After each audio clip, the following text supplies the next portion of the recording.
महाराष्ट्राची शान आणि स्वप्नांची जान म्हणजे आपली मुंबई. या मुंबई नगरीत आपला प्रवास सुरू झाला आणि आम्ही एकदम निवांत येत होतो, कारण की यावेळेस आपल्याला आहे ना ट्रॅफिक लागलं नाही. मागच्या वेळेस जेव्हा आलतो ना तेव्हा खतरनाक ट्रॅफिक होतं, जाताना नव्हतं लागलं, पण यातून इतकं वैतागलो होतो ना, कारण आम्ही गेलो होतो सॅटर्डे संडेच्या वेळेस आणि यावेळेस पक्का गुरुवार बघून गेलो की बाबा रिलॅक्समध्ये जावं, सॅटर्डे संडेला नकोच. तरी जाताना थोडीफार ट्रॅफिक लागली, एवढी नाही लागली.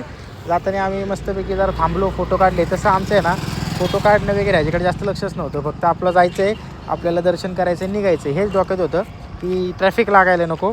पण ट्रॅफिक काही लागली नाही आणि आमचा प्रवास तर सुरूच होता. मग आपण पोचलो आपल्या जीवदानी आईच्या दारी आणि विरारमध्ये जीवदानी आई ही आपली कुलदेवी आहे. तर आईच्या दारात आलो आपण आणि आपल्याला या रोपवेने जायचं होतं. आता ह्याला काहीतरी नावच आहे, पण मी ह्याला रोपवेज म्हणतो. मग त्यासाठी आम्ही पहिलं म्हटलं चला आज जावं. सियाला आहे ना सकाळी झोपेतनं तसंच घेऊन आलो. तिला कपडे वगैरे सगळं आणलं होतं, पण तिला आवरायला आणि घालायला टाईमच नाही, कारण की रिलॅक्स असणं महत्त्वाचं आहे. तिला सगळं आवरायचं, परत तिला गरम होणार कोणी सांगितले, त्यापेक्षा तिला आत्ता रिलॅक्स वाटते तर रिलॅक्सच राहू दिलं. आणि मग आम्ही तिकीट वगैरे काढलं मस्तपैकी आणि रोपवेने प्रवास सुरू केला. आता मागच्या वेळेस सिया आली तेव्हा लहान होती, पण यावेळेस तिला कळत होतं सगळं. दुसऱ्या साईडनी दुसरी रोपवे खाली चालली होती. मग आम्ही आलो वरती डायरेक्ट आईचं दर्शन घ्यायला. तर आईची एक सुंदर आणि सुरेख मूर्ती बघूनच डायरेक्ट प्रसन्न वाटलं.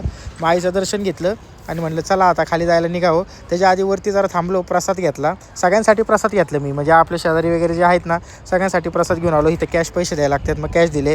मग तिथं जरा माकडं फिरत होती तशी याला दाखवलं आणि त्यानंतर म्हटलं चला आता जायला निघू. मग जाताना आम्ही खाली आलो, तर खाली येताना आहे ना असं खतरनाकच वाटतं बरं का. असं डायरेक्ट खाली येतं आहे तर असं वाटतं यायला कसं काय चालले काय, पण असं भीती वाटते. पण आता सवय झाली म्हणून काय नाही वाटत. मग माझी इच्छा होती की एक आईच्या दरवाज्यातनं दोरा बांधावा गाडीला. मग सियाच्या हाताने एक दोरा बांधला. संध्याकाळी यायला निघालो. येत्या मग आपल्या फूड कोर्टमध्ये जरा थोडासा नाश्ता केला आणि रात्री डायरेक्ट 8:30ला जेवायला आलो. तिथं जेवण केलं आणि त्यानंतर आज सकाळी गेलो तुम्ही एच पी गॅसमध्ये, नक्की गॅसचा विषय बघायला. तर खरंच गॅसचा आहे ना आता कठीण प्रॉब्लेम झालेला आहे. आपला घरचा बुकिंग सिलेंडर यायला पण 45 दिवस सांगतात आहे आणि शॉपवरचा कमर्शियलला तर काही विचारायची सोय नाही. 5,000 4,000 लुटमारे. आणि शिगडीव करायचं म्हणलं, ह्याच्यावर करायचं म्हणलं तर आपल्याकडे कंटिन्यू कस्टमर फ्लो नसतो. तर आता बघूया नक्की काय होते. पण ही परीक्षेवर परीक्षाच चालू आहे रे देवा.